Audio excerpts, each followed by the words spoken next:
He lives that truth. Jason Greystone is an investor, speaker, and author of the upcoming book, Always Free. He launched his first business washing cars at just 13 and hasn't traded time for money since.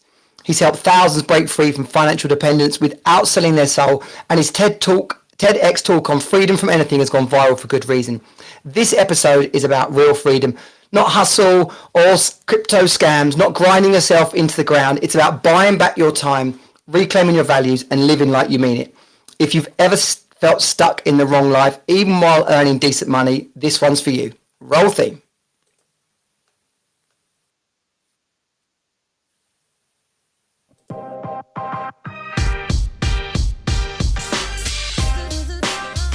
Welcome to the Johnny Jensen Show, where modern dads discover how to create the true riches, relationships, and results they deserve. Get your High Value Man blueprint and join our community at highvaluemanproject.com. Let's go. Jason, great to have you here. How are you, my good man? I'm very well, thank you. Cheers. It's great to be here. It's great to be on the show. I know. We did actually do an episode together. It was about 4 years ago now, if we can believe back that time flipping. Whatever. Time fast. And everything you've been doing in your Always Free videos, podcast, you've written the book, the TEDx talk, things going from strength to strength for you. Yeah, it's been a crazy journey, really. Just focused on sharing information that I feel is important and valuable, and it's been amazing to see all the growth and the kind of reward from doing that. It's just been magical, really amazing. Yeah, so just as by way of introduction of people who haven't heard you or seen any of your videos, what is it that you do and why do you do it? I basically educate people around wealth creation and financial empowerment and how to become truly free. And the reason I do it is because over the years, I was in a position at 29 where I didn't need to work anymore. And over the years, I've spent a lot of time with all kind of walks of life, entrepreneurs, business owners, people who have never earned too much money in their lives. And I've seen it all. And I started to see that it doesn't matter how much money you've got. There's people born into wealth who've got all the money in the world to do anything they want, go anywhere they want, and yet they don't know who they are. And they're like far away from freedom. They don't actually know what they're doing. On the flip side, I've seen business owners are really great at earning money, but have no money, and they have nothing to show for it because they can't manage it, and they're not buying any freedom whatsoever. And then I've seen people who like really low pay, but very spiritual, really in touch with who they are, love their job, but they don't earn any money. And freedom, what I started to see was the pattern of true freedom is being free in mind, movement, and money. So who, knowing who you are, being mentally free, being able to create an income as an extension of who you are, and then have it being able to manage your money in a way that you could buy time into the future should you wish to stop one day. And when you work on all of those three things, you have a greater sense of true freedom, and that's basically what I call being always free. Nice. And what just for the benefit of anybody, right? What I love about you, Jason, is you're someone who walks the talk. You've not just sat on YouTube making up videos about how to trade because you've learned you want to sell an affiliate link to an app. So in case anybody's thinking that Jason might be one of those guys, he very, very much isn't. So it's a pleasure to have you here. So just touching on what you just said there about people having money, not having money, being happy, not being happy. What I see and talk a lot about is how men we end up being conditioned about how life should be. We should have these things which should then make us happy, and we should carry on doing it regardless of how we're feeling, because eventually it will give us what we desire. And no one's really challenged that enough, and then a lot of men find themselves unhappy whether they've got stuff or haven't got stuff. What do you see about that conditioning, and why in many instances men have got it upside down about how they, who they should be and what they should be up to? Yeah, it goes back to the kind of mental freedom. I think if you're not mentally free, and I'll explain a bit about what I believe that is in a moment, but you'll never be free in any way, because if you're not living congruently to who you are, one, when you try and do something, you'll feel that you hit burnouts, and you need motivation, and you're trying to please and appease someone else, and you're living as a slave to someone else's thoughts, and whatever it is you're going after, eventually there's going to come a point where you'll just be like, I can't, you'll cap out at income, because the level of responsibility and pressure at a certain level of income that you've acclimatized to now, you'd rather have less income and more free time to do what you actually want to do. And I've seen that so much within like mid 30s, early 40s, that kind of age bracket, where people are just like, oh man, I've done all this. I thought this was the right path, but actually I thought I'd end up here, but I'm actually here. And when you kind of unpick why they're here and not here, is because all of the decisions that they've made along their life have been influenced by someone else they're looking up to, or not truly aligned to what they want out of life. I'll give you a really kind of jovial example. It's when I learnt to drive, I said to my stepdad, should I learn in an automatic or a manual car? And he said, learn in a manual. And I was like, okay. Learnt in a manual. It took me longer to pass because it was more difficult.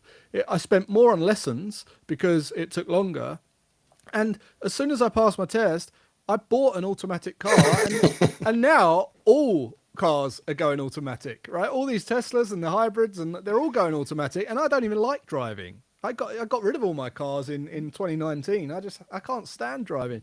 So that's a small example, but when you think about it, we make about, I think it's like 36,000 decisions a day or something in our head, right? So imagine the compound effect of resentment, of every decision being influenced by someone else that isn't truly what you want, and how that will grow inside of you, and eventually, the midlife crisis, or the I'm not doing that anymore, I'm going to be me. And that's what I see happen over and over again. Yeah.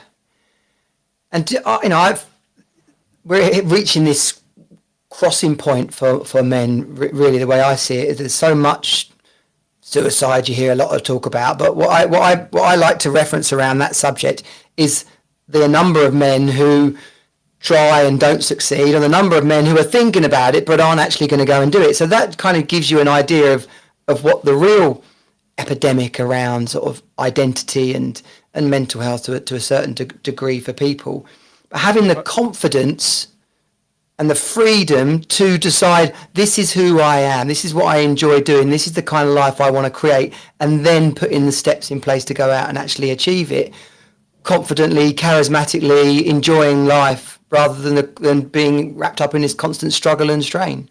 This is the thing, right? It's so sad that there's so many suicide. The suicide rate's so high in men. Mental health's the biggest killer in men, which is absolutely crazy. Over 44 years of age, biggest killer in young men. So, if you've got a son and you're listening to this, they've got a higher probability. Their biggest risk over 44 is taking their own life, and that is, it's crazy. It's absolutely insane.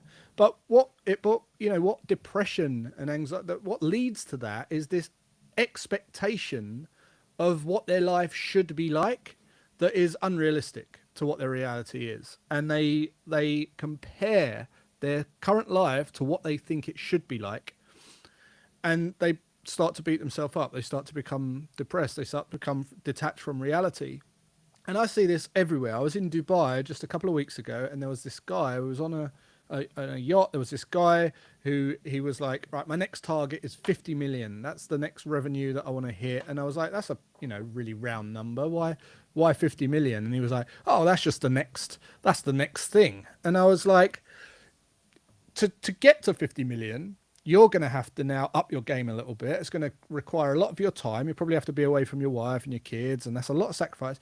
So we really drilled down into like why he wanted to hit that. And it turns out that it's just like to prove some ex wrong or prove some old boss wrong, right? And it's like, so you are willing to sacrifice today's happiness for tomorrow's profit, and that will probably never come, because once you get there, it will mean nothing to you. But ultimately, you are a slave to someone else's thoughts that probably aren't even giving a crap, you know? Yeah.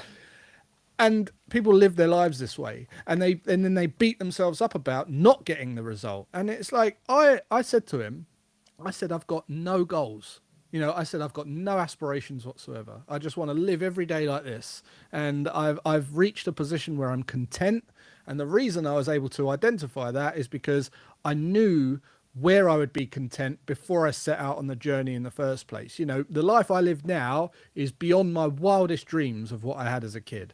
And I don't think we give ourselves enough credit and exercise enough gratitude to exactly what we have achieved and what we've overcome and the resilience we've had, and how we've learned lessons that no school could possibly teach you. And knowing where you want to get to and then getting there, at least you're now content, and you can say, right, I can go again and I can push for something else, but at least I know that I'm happy here. This was my dream. And no one seems to do that. You know, it's all just chase, hustle. And then before you know it, you're gone. And you know, what was it all for? Yeah. Yeah, I see it when in working with men. I ask them what they want, and the quickest thing they're able to tell me is what they don't want. So they're really focused on what pisses them off or they're frustrated about, and money is one of those things. You know, in my program, it's there as the I for impact. Like, how are you managing your money? How are you showing up in your business or your work? You know, what sort of impact you make in the community. So money as it's, you know, I don't coach or teach money, but money as something that isn't a stress in your life. And then obviously I have people like you I can send guys in the direction of.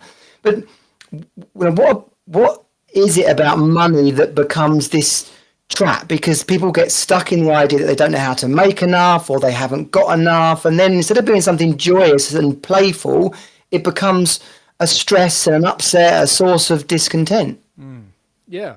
So really stems from what I call mobility freedom. It's like so once you know who you are, the next thing is to earn money doing what you enjoy, right? Now, most people don't earn money doing what they enjoy. Most people don't earn money because they earn money, but what their day-to-day activities, whether that be in their job or in their business or whatever it might be, they are doing lots of uninspiring stuff and lots of stuff that isn't aligned to what they want to do. Now, they might be a lawyer because their parents wanted them to be a lawyer, or they might be an accountant because their parents wanted to be an accountant, or they might have set up their own business, but they're not able to delegate and automate and build assets and systems in the business that allow them to just focus on what they're good at, the high value stuff.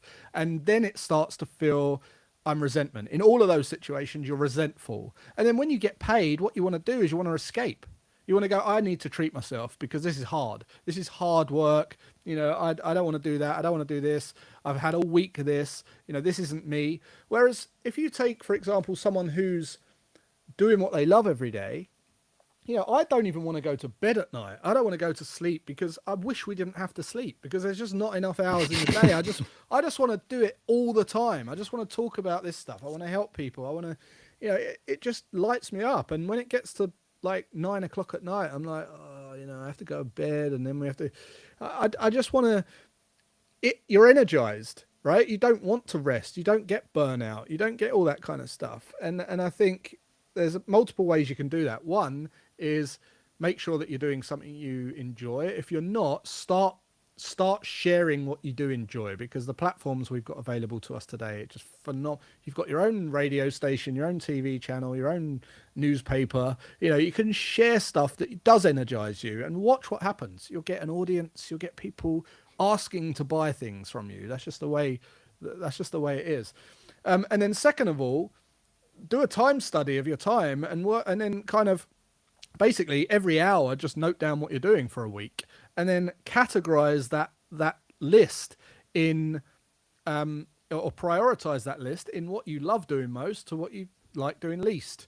And then you can start prioritizing, delegating some of that stuff that you don't like doing first. And once you start freeing up that time to do more of the things you do enjoy, you will, you'll see a massive difference. You'll start to feel like it's not work anymore, because you're just working towards doing the few things that you would do for less money. That's the goal to me. It's just to earn enough to have the experiences that you want in life, and to feel like work isn't work. You want to be in a position where you're not subordinating to this idea of retirement, or you don't need to get away on holiday, or you don't need to go and get drunk at the weekend. It's just, if you've got any of those things or those urges, it's a sense check to say, look, something I'm doing isn't quite me. Yeah. It's easier said than done, of course. Yeah, and people, a common answer to that, oh, that sounds great, Jason, but Yeah. it's all right for you, or and it's not about how much money people have got. Some people are in successful positions, running successful businesses, and they feel trapped by the actual success. Like, how could as if I could just walk away from this and suddenly start doing something that I want to do. Yeah. It's a trap, that thinking, because it limits all creative avenues. It boxes you in, leaves you feeling negative, and so you can't really create anything from a negative position. But what do you say when people come at you with that response? Yeah, I'd say, so people who usually say something like that are people who, it's easier to say I haven't got the time and things like that, right? It's such a hot top like debate around, we've all got the same 24 hours and all that kind of stuff, right? Yeah. I'm not really going to go down that route, but we do, we do have the same time. And by doing a time study, what you get is this raw slap in the face for how you're spending your time. And I think that can shake you up and say, right, okay, well, I've spent 3 hours scrolling TikTok over the last 2 days, and I spent an hour on Instagram there, and I spent 3 hours on Instagram there, and it's usually to do with social media. And then you've got to look yourself in the mirror and say, well, I don't really have an excuse. How could I have done more of the things that I enjoyed during that time? And if you ask yourself that question, you'll find the answer as well. People always say, I think your quality of your life is dictated by the quality of the questions that you ask yourself. So you could ask yourself, why do I have to go to work? Why do I have to work for this person? Why don't I earn more money? Or you could ask yourself, how can I earn more? Or how can I do more of what I enjoy? Or how can I reduce the things that I don't enjoy? And how can I delegate this? And how can I delegate that? And if you ask those questions, you'll find those answers as well. If you go deep enough. And that's what it's about. It's about asking better questions, quality questions, not negative questions, but optimistic questions that are geared towards where you want to go, not where you are. Because that whole process is just firing creative thoughts in your mind and creating new neural pathways and associations where you actually start to see opportunities. A guy inside High Value Man Project, successful agency owner, or certainly a growing agency, but he kept hiring the wrong project manager and then staying in lots of the projects on a day-to-day basis.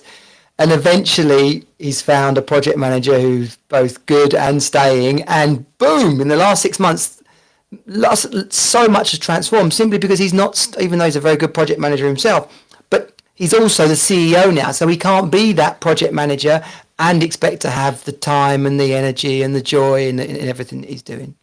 Right. Yeah. You see it everywhere. Yeah. So what you're saying there is, as well as looking at your own time, the next question is, how could I better proportion that time? The Dan Sullivan's who, not how question. Yeah. So you're going to get freedom from assets, and assets you can either buy, and you buy them and they produce some income for you, or you create assets that also increase your income by allowing you to systemize, delegate, automate stuff that is not high value, that is, the reason you're dreading going to work might be because of all of those emails you've got to answer, or all of those, people you have to put up with that you shouldn't really be wasting your time doing. Everyone's got that, in their job. Everyone's got this thing of, oh, I shouldn't be wasting my time doing that. Everyone's got one of those, whatever it is. It's different for everyone. But imagine if you could start getting rid of that and just doing the thing that you went into the job in the first place for, or something that you would enjoy doing every day, for 6 hours a day, 8 hours a day, or whatever it was. The key to doing that is to first figure out actually how you're spending your time. Two, get the slap in the face of like, wow, I'm wasting this much time doing this. And it's usually an 80-20 principle. It's like you're 80% of your time is the stuff you hate, and 20% of the time is the stuff that you love. And you want to start flipping that around. And once you start changing that and shifting that, you are happy to spend, even if it's sacrificing profit, sacrificing income. There might be a little curve where you're paying people to do all of those things and you think, oh, this is going to be tight on my income, but watch what happens when you get around the corner. It's just your productivity, the way you speak to people, the way you see opportunities, the way that you can capitalize on these opportunities that you see that you didn't see before because your head was buried in a pile of paperwork, and your income will grow, 3x, 4x, 5x, 10x. It's just the magic of doing what you enjoy. I've seen it time and time again. Yeah. So being willing to go through that dip, or having the bollocks to go through that dip, basically, because what you've planned on the other side is solid, is worth it, is going to give you it's going to light you up, which is ultimately what we're talking about, because the goal here. Yeah, and the dip doesn't have to be as painful as you think either. I mean, all the lifestyle costs are a choice. You've raised your lifestyle cost to the degree that is either stressful or you're within your maximum allowable income limit. So you're going to feel stressed if you're spending every penny of your income on outgoings. So if you want to make that dip a little bit less stressful, just optimize your expenses. Just go through your expenses and just get rid of stuff for a while, reduce stuff, renegotiate contracts, renegotiate your energy suppliers, or just cut out one meal a week or on the restaurant, or two meals, do that for a little period of time and spend that money on delegation instead. And then you'll go through the curve and then you can have all the meals out that you want. Yeah. Yeah. A guy in the High Value Man project, he was burning 10 grand a month, just under 10 grand a month. Yeah. Having a nice life because he was wealthy. He was making cash. Yep. But as quick as he made it, they were all spending it. Like 5 kids, mobile phones, going out, shoes. Any dad knows what going out for dinner costs, right? And increasingly, but it's when you realize, okay, wow, we're doing 10 grand a month on jollies, basically. There's a story in my book called The Millionaire and the Paperboy, and it's a true story about my neighbor and my son's friend. And one was a paperboy and my neighbor was a millionaire. And basically the paperboy, he was getting about £11 a week, and he wanted to buy football stickers. And after he bought his football stickers, he probably had about £1 left or £2 left to go and buy some Coca-Cola or whatever he was buying. Yeah. Like his living costs were like £2 or something, right? And then the millionaire next door, he was on about £19,500 per month. And he had 4 cars, the gardeners, the au pair, the nanny, the gym membership, the yacht, the keeping up with the private school and all this kind of stuff. And we did the math on how long that they could live for and survive if they lost their income today. The paperboy had a month and the next door neighbor had a month. So it was all relative. Like in fact, the paperboy, I think it was 1.1 months. So he's actually wealthier than the neighbor. And when you look at it like that, and you really understand that, it's so relative that it's like, wow, you've put all that energy and effort into getting all those things, but you're more stressed and you've got less prosperity than a kid who's on £11 a week. Yeah. And when you see it like that, you think, wow, something's really gone wrong here. You know, something's really not right. And what's the point? And that is where this guy was actually suicidal. You know, this neighbor was actually suicidal. That's why he told me all this. We went through all of his numbers. And, you know, thankfully he came out the other side, and now he's like got a completely different outlook on what life is all about. You know, I think COVID was a great eye opener for people in that respect as well. It was like people realized that, one, they could work from home, and you know that gave them a sense of freedom. Two, they got rid of all the things that they weren't keeping up the Joneses with, because you couldn't go out and show off. You know, didn't need the other car, and I think people were liberated by that, and they got a real taste for what financial freedom is about. And I, you know, there's so many people out there just buying things because they're trying to impress other people. And well, that's having a brand new phone. Yeah. Well, yeah, that it can be as simple as that. You could be doing thick end of £100 a month on a brand new phone, and then they double the data, the price when you got, and you're like, I'm not sure I could never buy a brand new phone ever again because on that basis. And I'm not a minge bag, but you just think I can't justify paying £60 a month for a tariff that gives me the same as what I could buy, you know, running on a phone that's a couple of years old. It's just. I know, but you know, you don't look the part, whatever the part is. Yeah, and again, it's just mental freedom, right? You're not yourself. You're just not happy in yourself, because when you're happy in yourself, you just don't give a crap about what anyone else is doing. You really don't. So well, let's touch on the book, right? Because there's a process in there. You just alluded it to it yourself, right? So what is the process and the message you're trying to get across to people there?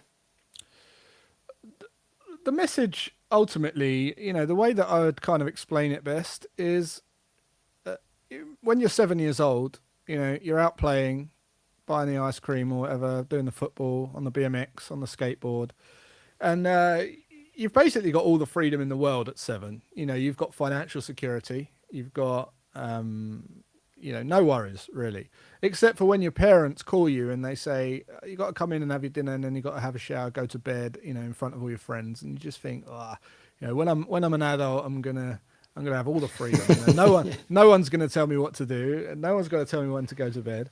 And the sad thing is, when adults become adults, you see them go further and further away from freedom, and further away from who they were at 7.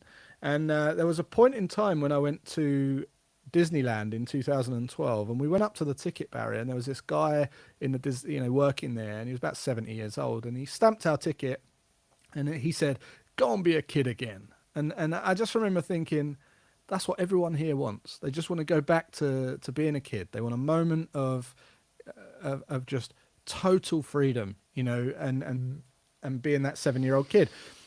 Why do we lose it? We lose it because we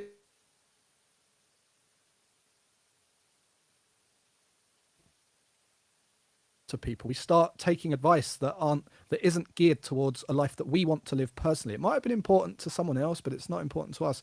And being able to take opinions and advice from people, then synthesize the paradoxes and align it to what you like, take the pieces that you want from it and then align it to what you want, is such a powerful skill. And once you do that, it's then, how do you create a vocation from being an extension of who you are as a person? So how can you earn money doing what you should be doing on this earth for the tiny amount of time that we're here for?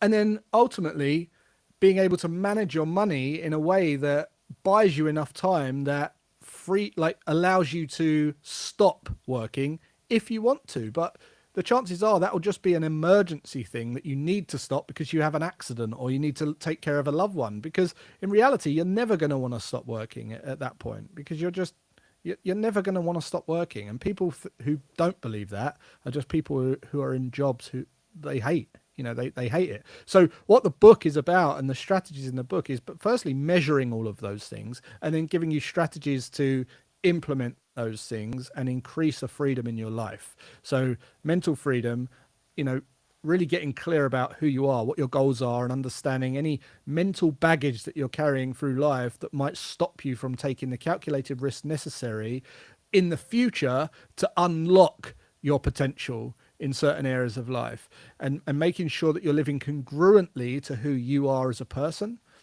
And then being able to create leveraged income streams and optimize your time and tasks so that you feel inspired each day to do those things. And then managing your money in a way so that you've built this kind of ever growing portion of freedom that allows you to stop or take your foot off the gas should you wish. And when you can work on all three of those things, you end up in a position where you feel very liberated, very empowered, and ultimately free. Yeah. And from a relationship point of view, this is so important to me. Feeling like you've got the person in your relationship that you married, that you wanted to be with, that you fell in love with, letting money turn us into something that we're not, whether that's chasing the money or whether that's stressing about the money, it's such a waste.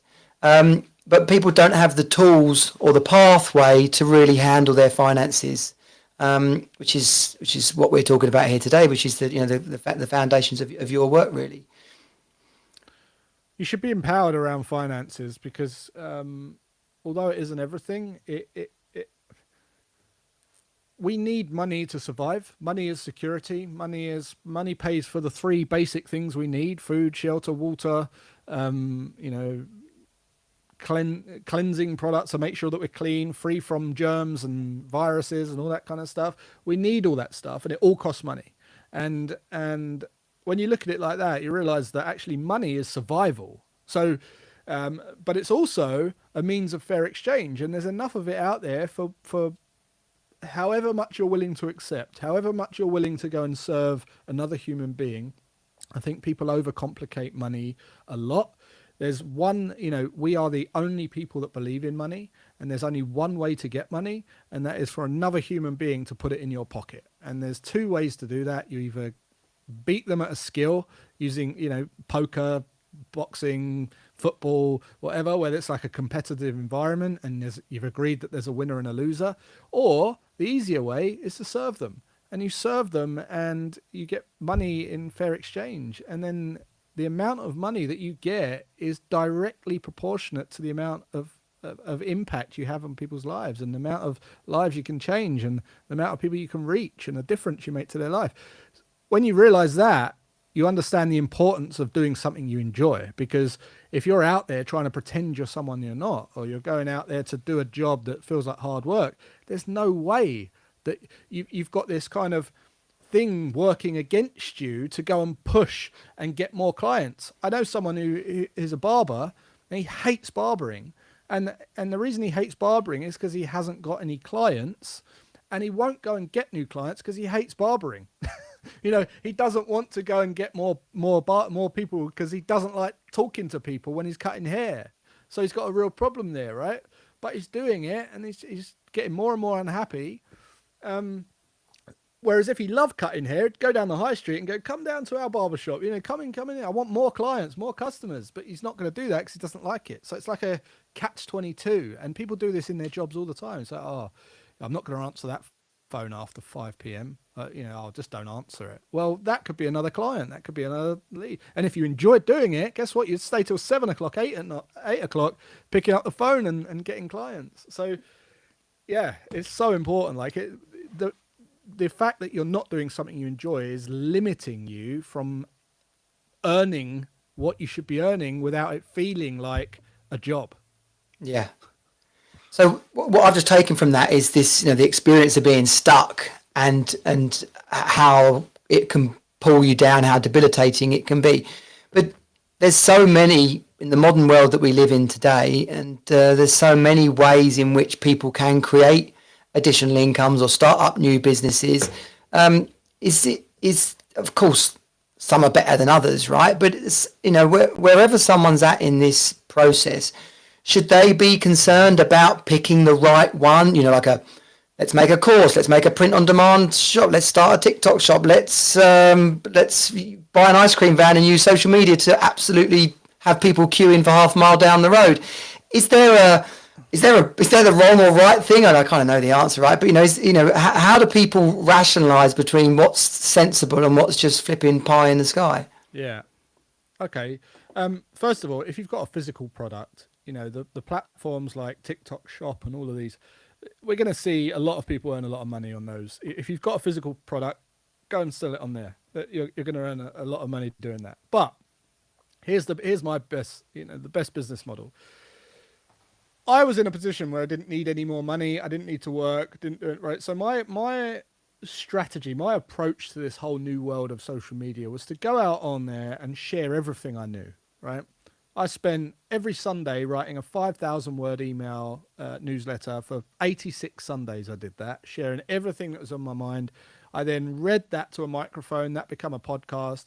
I then went on YouTube and started sharing it on there. And it was basically the energy that went into the content was, how can I create content in a way where people just don't need me after? They'd have no questions whatsoever. And it was this idea that if I gave everything away, I wonder who would still come to me, who would still want more. And in 2023, we created this video and it was exactly that. It was a 2.5 hour video. It took me a week to record. I recorded it on a camera that cost a few £100. And I said, right, after this video, the goal is for no one to have any questions. I don't want them to need me at all, right? So how can I teach them everything I know? We sat down and we done this video, right? And we put it out in January. And in May, it had about 10,000 views, which was good, but not what you expect after putting a week worth of giving everything away. Anyway, I was sitting there in May, and all of a sudden, 1,000 subscribers, 1,000 subscribers, 1,000 subscribers keep coming in, and this video is going nuts. And YouTube have obviously got the confidence at that point that it's a good quality video and start boosting the video on their platform to new people coming on looking for those types of topics. And we had a tiny call to action in that video, which was a 30-day challenge where I would send them another 30 videos, one a day, 5-minute videos with like a little homework thing. And it was like all pre-recorded. And I said, right, you got to submit the homework and all the rest of it. Within 3 months, we had 1.6 million views on that video, and 0.04% of the people, which was about 5,550 people, they bought that little 30-day challenge at the end of that, which was £297, right? So really low price, right? Low value. So low price, high value. High value, low price. Yeah. So it was immediately we did about $1.6 million of revenue just straight off the back of that video. Wow. And to this day, that video has generated 700 subscribers per day, every day to today. And within 10 months, that video had done $12 million of revenue. And that is from me sharing what I enjoy talking about and trying not to get any clients. So if you start talking about something that you enjoy, you'll find it very hard not to be paid. There's a guy on Instagram right now called Hubbard Connor, I think his name is. He runs he runs an account called Hub's Life. And it's a really interesting story, right? Because he set out to show a mundane life of the 9 to 5. And the idea was like finding beauty in simplicity and not looking up to people. And it's okay to have a 9 to 5 life, right? So what he'd do is record every day his day, his mundane stuff, going to the gym, going to work, doing his emails, coming home, making dinner. And that was it. He's now got 1.4 million followers and he's quit his job because he's earned money. And now everyone's up in arms. They're like, oh no, you can't quit your job. Go and get another 9 to 5. Right? But it just shows you how the universe works, right? It's like, if you just try to put out something that's really natural to you, you'll get paid, and it'll be life-changing. When you do something that's meaningful to you, you'll be paid more than you could ever be paid, you could ever imagine. And even if you try and give it away for free, people will want more and more from you, and you'll be forced to earn more money. Yeah. I like, there's a sort of a, I don't know, metaphor or an image I used to use in my social media training of a speedboat. and there's a wake behind a speedboat that the engine causes. Wherever you are in the process, whether you're trundling along behind a big ferry that's got a massive wake behind it, there's always a wake behind your boat of people who don't know as much as you and are eager to learn it of someone that they can relate to, rather than the flipping big thing that's out there in front of you that they're like, oh, I'm not that big. I like this guy. I like this guy's boat. I want to be behind that one. And Yeah, absolutely. And yeah. when you realize that basically social media and content is just about getting people to spend time with you, because Yeah. they're not going to spend 2 hours with you and then go and search again and watch someone else. That they'll just, as soon as they're into you, that's it. They're not going to go elsewhere. So now it's just a case of getting them to spend enough time with you so that tipping point goes where they just trust you, and you're building trust the more they spend with you. And once they trust you, they'll just want to work with you, and whatever you have to offer, they'll pay you for. And Yeah. honestly, it's simple as that. And this for me goes back to what you were talking about with the beginning about creating time for ourselves. TikTok Shop, it blows my mind. I mean, TikTok in itself, it's like a guilty pleasure basically. I have to put it away like a flipping packet of fags or some other crack habit. You know what I mean? Because you just end up in the hole. But the people that are going live and have got their shops and they're selling stuff, there's one in the UK called Big Boys Toys, whatever it is. They're like a couple of market trader dudes, and they're just knocking out toys 24/7, having a blast. What's this, Gav? Oh, it's a bunch of Barbie dolls. Look, for Christmas, yeah, we're going to put 3 or 4 of those in together, a couple of outfits. It's just like me going around the market with my granddad in the meat sellers, like, come on, ladies, why does it look so good? Because it is so good, I'm not going to sell it for a tenner. And it's just now got a new marketplace, and these guys have got like 20,000 people watching live. But then on a smaller scale, someone's, older people, younger people, they've gone and watched the video called How to Sell Stuff on TikTok. They found out there's a TikTok marketplace, and they're just selling bits and bobs that they never even touched them as physical products. So the reason I share that is that people could get really hung up on, I don't know how to do this, and then never actually go and look for the answer. Well, this is it. It's easier not to look for the answer, though, isn't it? It's easier to just come up with some excuse that it's hard, it's difficult, it's not for me. It's much easier to do that than it is to just carry on to try and actually better yourself. Yeah.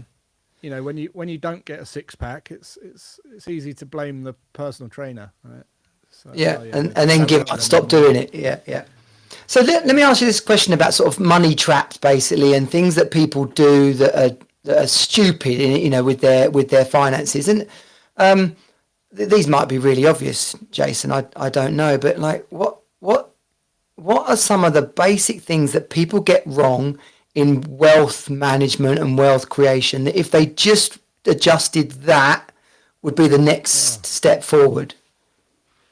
The biggest thing is earning your right to higher degrees of risk. So what I mean by that is, when people think about building wealth, what they do is they look at the thing they know least about, that's the most volatile, that's the highest speculative vehicle, and they'll go and try and do that first. So look at Bitcoin, right?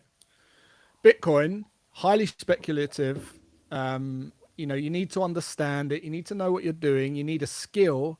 And most people don't understand what it is. When you look at Bitcoin, it's only ever gone up, right? So from inception, this week we hit the new all-time high. It's just gone up and up and up and up and up, right? How many people have lost money in Bitcoin? Thousands. Why? Because their mindset won't allow them, their mind will jeopardize their own investment decisions. And when it dips a little bit on the way back up, as soon as it dips, they pull out at a loss. They'll lose money and they'll take the loss. They'll happily take the loss. So the way I look at it is this: you should manage your investments. You never want to grow your money quicker than your mindset can keep up with. And when I say mindset, I mean like your knowledge as well. So if you imagine you've got a pot of cash, and and you imagine a pyramid. Imagine that pyramid of how much knowledge you've got about each investment you're making, right? So you've got a lot of knowledge down here on a savings account, right, or an index fund, because you don't need to know a lot about that, right? Well, allocate a direct a proportionate amount of your cash to that, based on your knowledge. And if you know, 50, if you're a real expert on Bitcoin, then you might have a much higher allocation of Bitcoin. But if you don't really know a lot, put 1% in there or 2% in there, because if it's all allocated that way, at least the volatility won't matter. If you lose 1%, wow, it's not going to hurt you. But that's the first thing to do. It's like, well, what do I know most about, and how can I allocate this pot of money in that proportionally to what I know? Because that way you're growing your money at a rate that your mind can keep up with.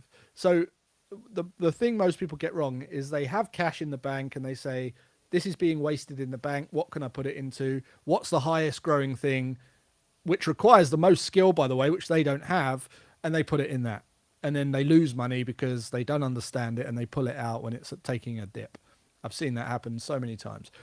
Instead, put your cash into passive, low risk, low return assets first.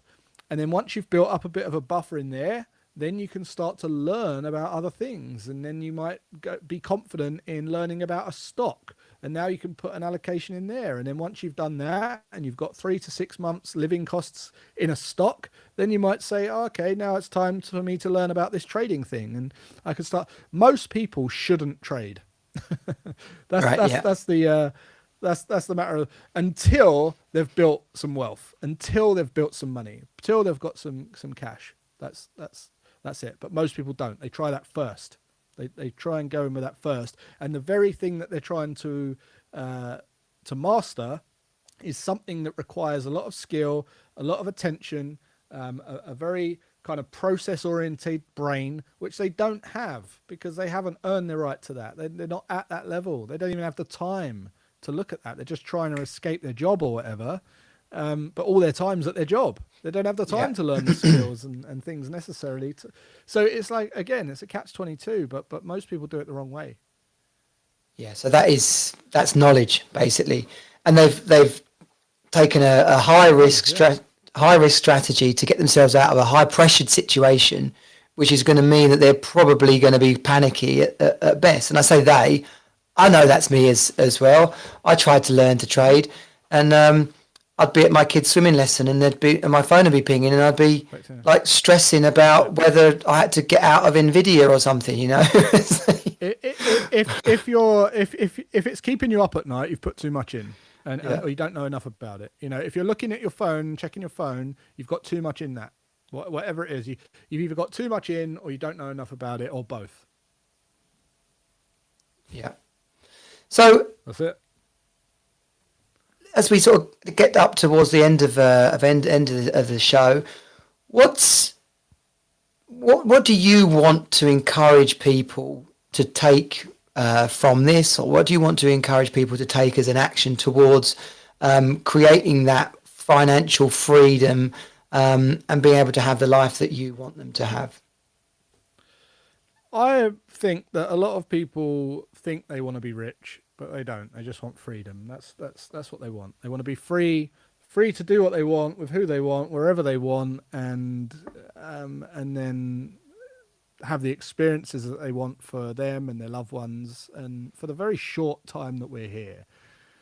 And that doesn't necessarily all boil down to money. And I want to educate people on how they can make the most of their life and have a content life and live a life that's where they wake up every day feeling like they're free, without having the stress of trying to chase some goal that has no end point, no moving goalposts that everyone's chasing, so that they can actually enjoy the short time that we're here. And I think when we're free and able to focus on our most meaningful work, we become the best version of ourselves that we could possibly be. We are better parents, better partners, better carers. We're more giving, we can create better solutions, we can solve bigger problems, we're more of a voice of reason, we can lead by example, be better leaders.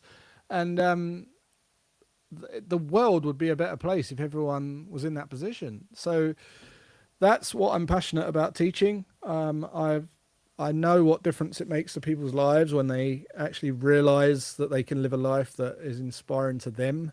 And yeah, that's my mission now, just to help people do that. I just want people to experience that. Yeah. Yeah, and it's never been so accessible. You know, the knowledge, the tools, the ability to play with things without much risk, the ability to put a bit of risk in, like you just explained. And there really is no excuse. And it gave me goosebumps when you were saying that, because that's so aligned with my message and mission as well. And we get one life, and this is the opportunity to live it, basically. Where do you want to? Where can people come and hang out with you? Well, particularly, and we'll definitely put this in the show notes, the link to that video that is gone gangbusters, and people can see that. Maybe share some of the other locations and links, or wherever you want people to come and get with you, Jason. Yeah, there's a lot of fake accounts on Instagram and things like that. Anyone who's in financial or wealth creation, unfortunately, there's tons and tons of fake accounts. So you need to be careful there. But if you go to alwaysfree.com, you'll be able to find links to my book, my podcast, and all of my official social media channels. And I certainly won't be messaging you from any other channels, so ignore that. But that's where you'll find us. Yeah, brilliant. Awesome. Well, Jason, it's been a real pleasure to have you here.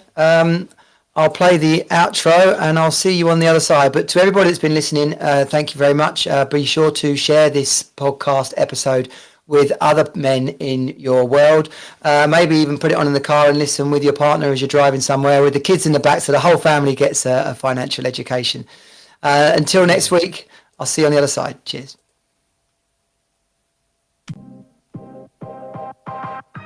Thanks for tuning in to the Johnny Jensen Show. Be sure to subscribe, leave a review, and share it with fellow dads. Creating the life you deserve starts with you. Get your High Value Man blueprint and join our community of motivated modern dads at highvaluemanproject.com. Let's go.